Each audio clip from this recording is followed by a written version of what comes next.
Good morning, Aries. Today is July 5th. It is about 7 a.m. here in Italy, and the eclipse has just happened. I actually tried to film this last night. I did a couple of attempts with the beautiful full moon on the sea outside, but the energy was so strong that I couldn't articulate anything. So I'm doing it now. So as I said, there was an eclipse a few minutes ago at 13 degrees, 30 minutes of Cancer Capricorn. Now, the Sabians, I'm going to shuffle and put the cards out while I talk.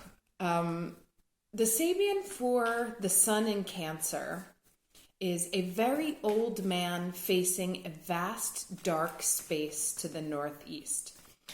And the Sabian for the moon in Capricorn is an ancient bas-relief, which is like a sculpture, carved in granite, remains a witness to a long forgotten culture.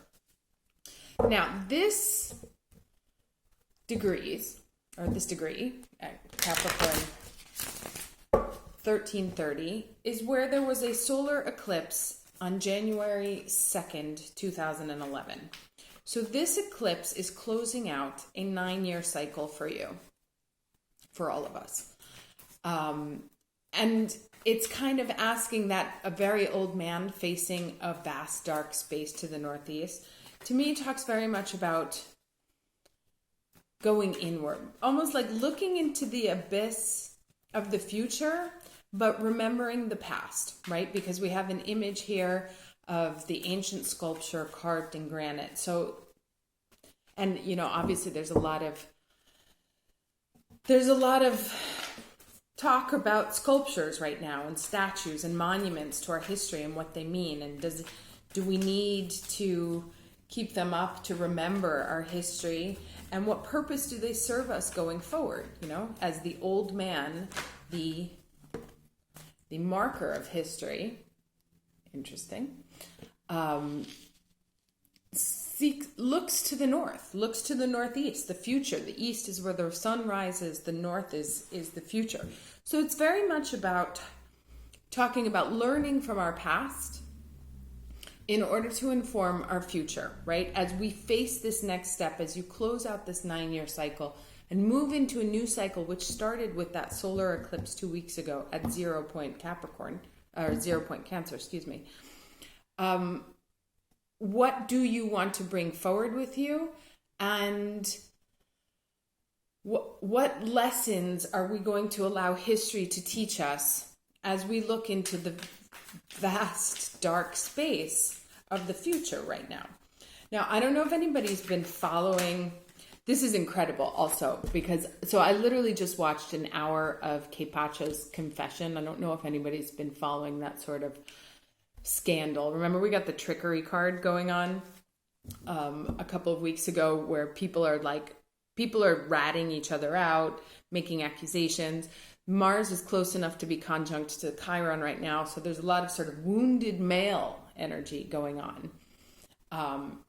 As also the man, the very old man facing a dark space to the northeast is also sort of the patriarchy asking what its future is, questioning what its future is, and moving out of this sort of carved history, a history that they had relied on, that's been sketched in stone, etched in stone, literally, as a reminder. When those things break down, what do you have left?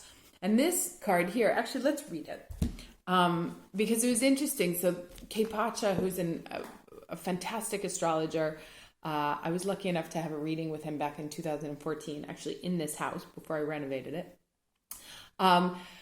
Talked about multiple infidelities that he has that grew out of a space of being a wounded masculine, right? So let's look this up.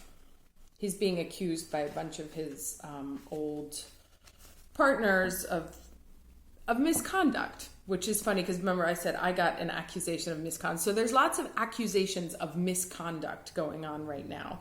Some founded, some unfounded. The one thing I will say, especially given these 2 degrees of the sun and the moon, is looking at the history and looking at the future also says to me to weigh both sides, right? So don't make necessarily snap judgments about the things that you hear. Do investigate them, because obviously everybody is looking at their situation from a different point of view. So before jumping to conclusions, it's important to hear the backstory and also what's going on now. But let's talk about here. So this says, Bob is an inventor, yet never finishes anything, always gives up on his projects, convinced they are useless. One day he finishes something and is elated, until a demon appears, taunting him. The demon red rainbow is comprised of our greatest fears. In a dream, Bob discovers that he can distinguish between real and imagined fears. The demon red rainbow can no longer stop him from realizing his dreams. And the inspiration here says, oh, this is very interesting. Very, very interesting. The inspiration is miraculous change lies ahead. Life always takes a turn for the better when we face our demons, right? And I think that's really the message here. When we face our demons, we're freed from our past. We're freed to walk into a new future. And when I was reading The Old Man Facing a Dark Space to the Northeast, it actually seemed very much facing your own shadow, right? And facing your own history. And there's a lot of messy history carved in granite, isn't there? And facing the demons and owning up to the demons and making them yours so that they can be released. So let's see what else we get here. Can I get a card for the challenge energy for this eclipse for Aries? Challenge energy for this July 5th eclipse. Okay, I got 2 cards. Oh, very interesting. Okay, so we have the Creator. This is the King of Wands. And then we have Existence. This is the Magician. Zoe is dangerously close. She's not happy. I didn't feed her yet, so she might be a little agitated.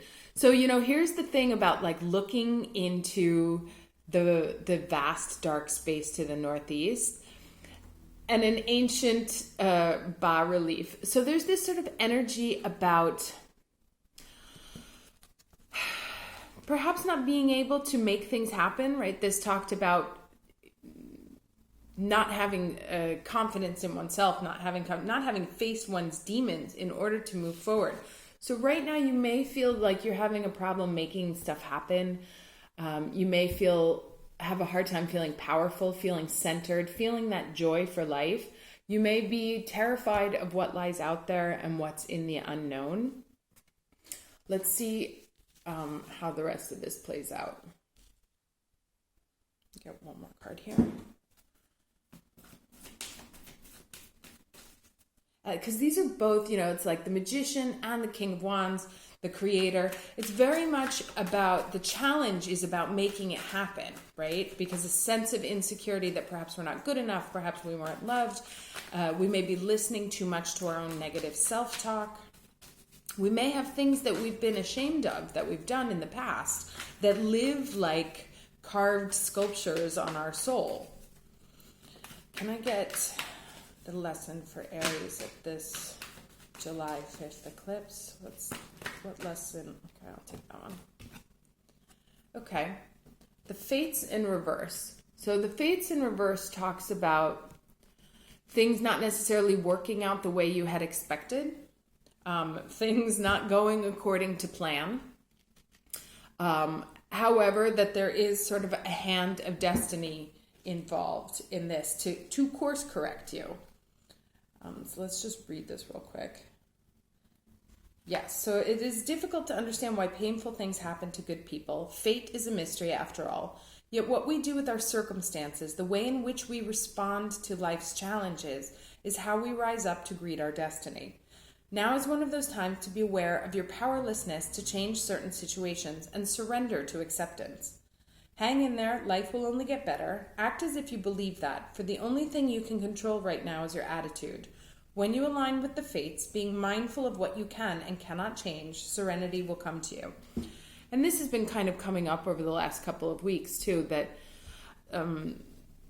especially in these, when someone accuses you of something or you're drawn into someone else's drama, there is a sense of powerlessness that can get you feeling insecure, can have all of your demons come up about what you think you deserve and what you think you don't deserve. You know, it's where we feel very strong and centered when we're in our power, but when we lose our power, we may feel lost, right? And we may look to guidance outside. And actually it's interesting because you see how this person, I was saying that I thought that when I said the old man faces the dark space, I wrote, you know, looking into the abyss of the soul.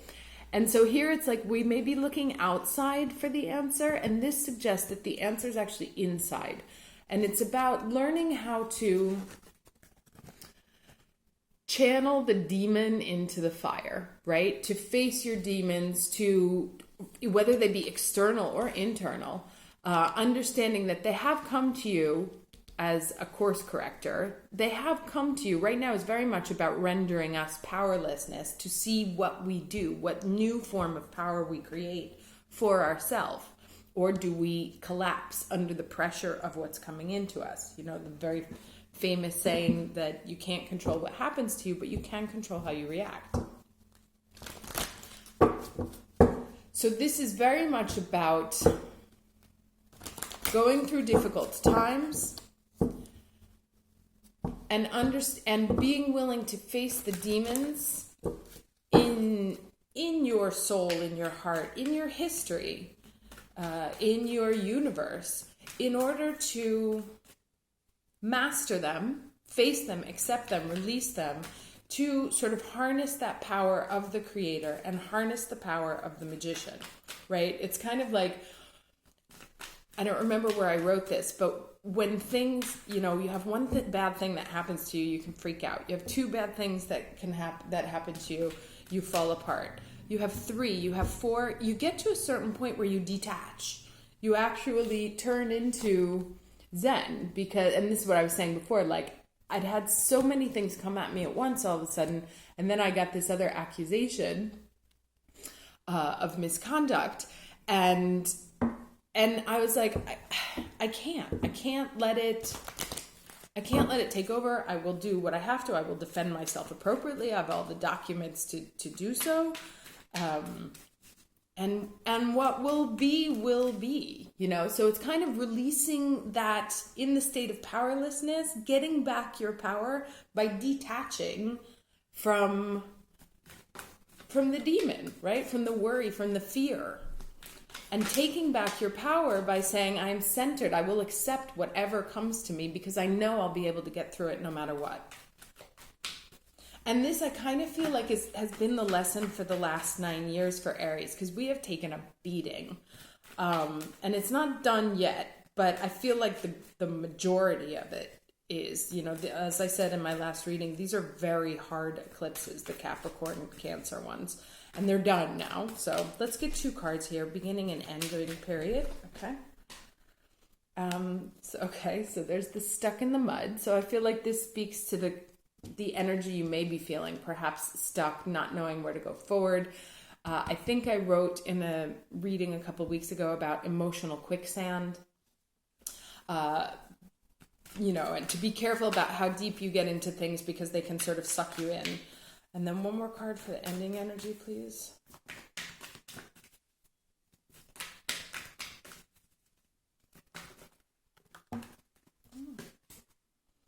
Okay, and into the dragon's lair. Interesting, because that's where you face your demons, isn't it? In the dragon's lair. And this is a 10. So it talks about conclusions, endings, the 9 plus the 1, the end of the 9 year plus the 1 coming ahead. Let's get some tarot cards out here. Let's get 3 cards, please, for the story of this eclipse. 3 cards for Aries. What's the story in this eclipse?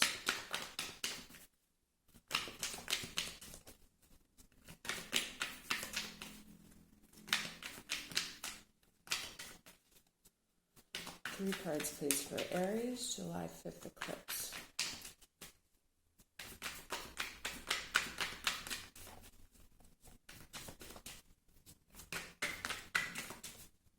So it really talks about a time of, sorry, hold on, my foot just fell asleep. I'm sitting on the floor. It's a time of courage through detachment. right? I feel like that's what these two cards are really about. That there's times to fight, and Lord knows Mars in Aries is going to make you want to fight. But it's actually almost about, it's really about not getting sucked into the drama. Okay, so there's that Four of Cups. Maybe that's stuck in the mud energy. Let's get two more here. Or maybe actually, well, let me see what else comes out here before I speak. Because it's interesting that I was talking about detachment and Four of Cups. Now, there's a difference between detachment and non-involvement, right? Detachment allows you to be very, I posted this on my Instagram. Detachment is not non-involvement. It is very involved. It's just not entangled, right? So to learn the difference between involvement and entanglement. And we're able to do that when we face our demons and when we face the sort of like underlying psychological patterns from our past that may be driving us and may be causing us to react or causing us to behave in certain ways. And this certainly came up also, what are the behaviors that are causing us to hurt ourselves? Interesting energies here. There's really like a lot of stagnancy. And again, and it's interesting that it's that stagnancy because like I said, there's a difference between detachment and stagnant. Detachment is very, it's a choice, right? It's a choice to still proceed, to move forward, to face what's coming up for you or coming at you, to respond with fire, but to respond with a cool fire, right? To not shut down, to not disengage, to not disengage or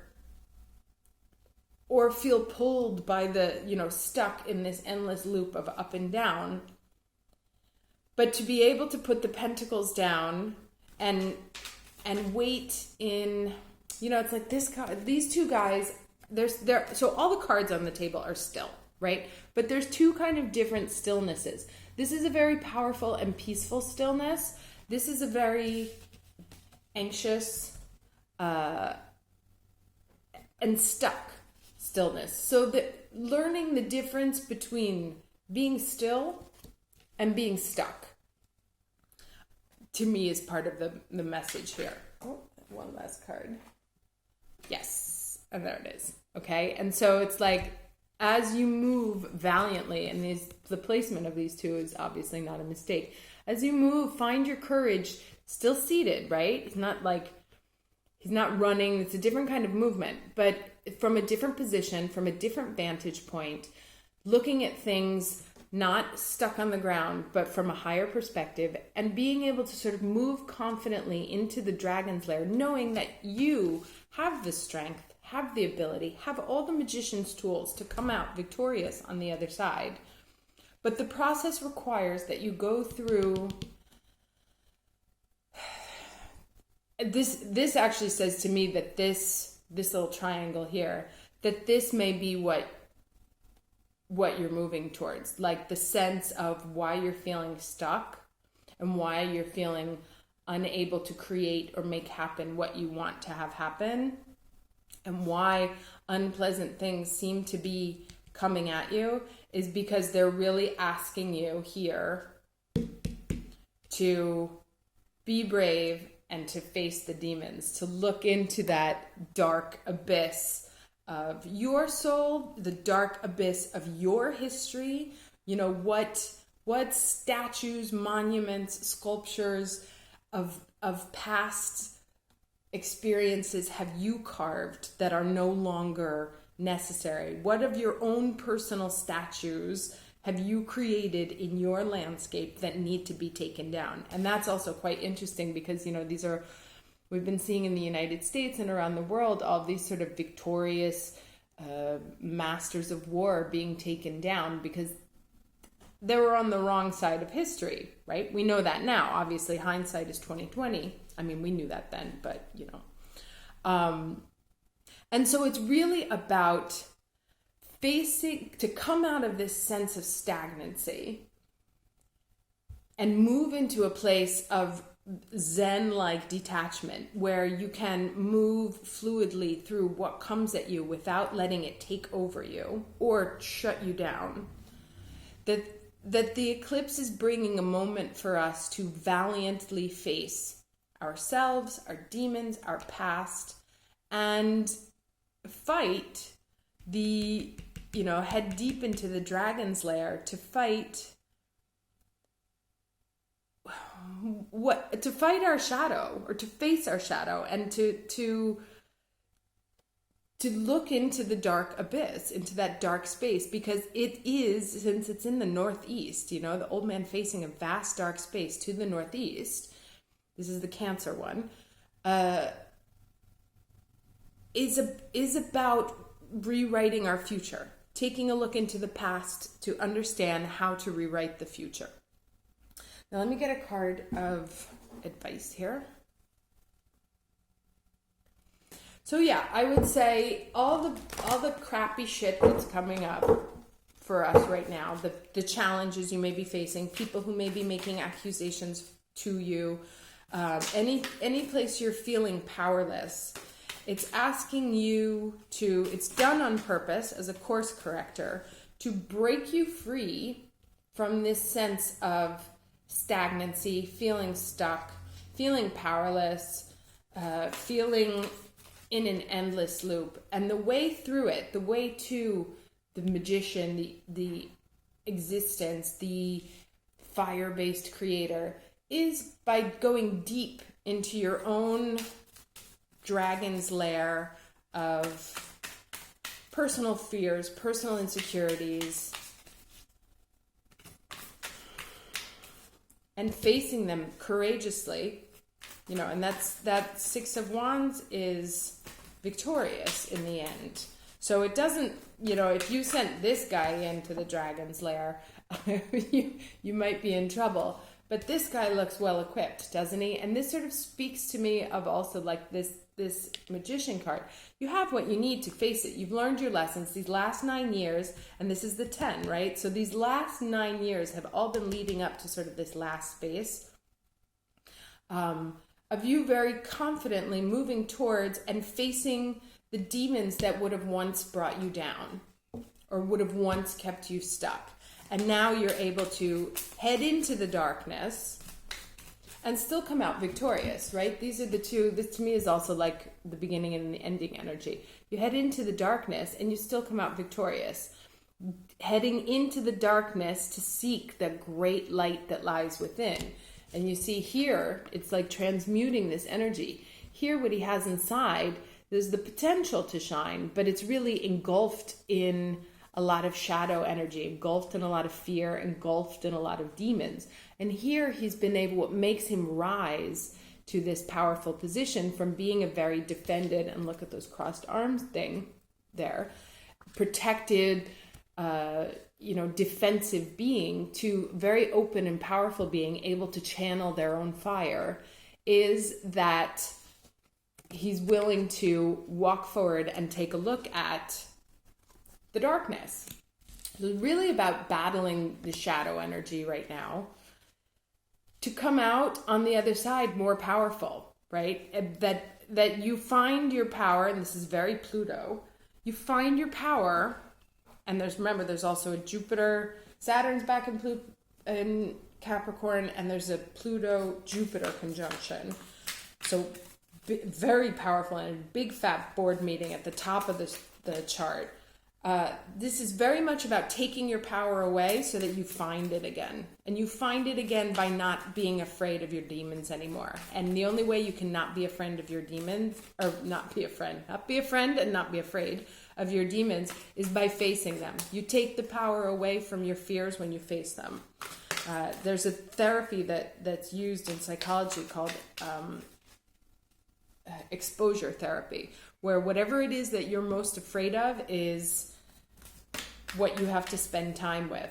And that's this. Whatever at the heart of your insecurity is what's going to be brought up by these eclipses. But it's also going to help you break a 9-year cycle and move forward. So let's get one card. All right, I'll take that one. What do we have here? Goddess, Matangi, and Heliotrope. Already there is value. Sorry about the reflection there. Let's read this. This is 43 is 7. 7, which is a spiritual number. Okay, we bring you the empowerment to see that already there is value. It is natural for creative energy to become excited by new possibilities, new ideas, and new forms.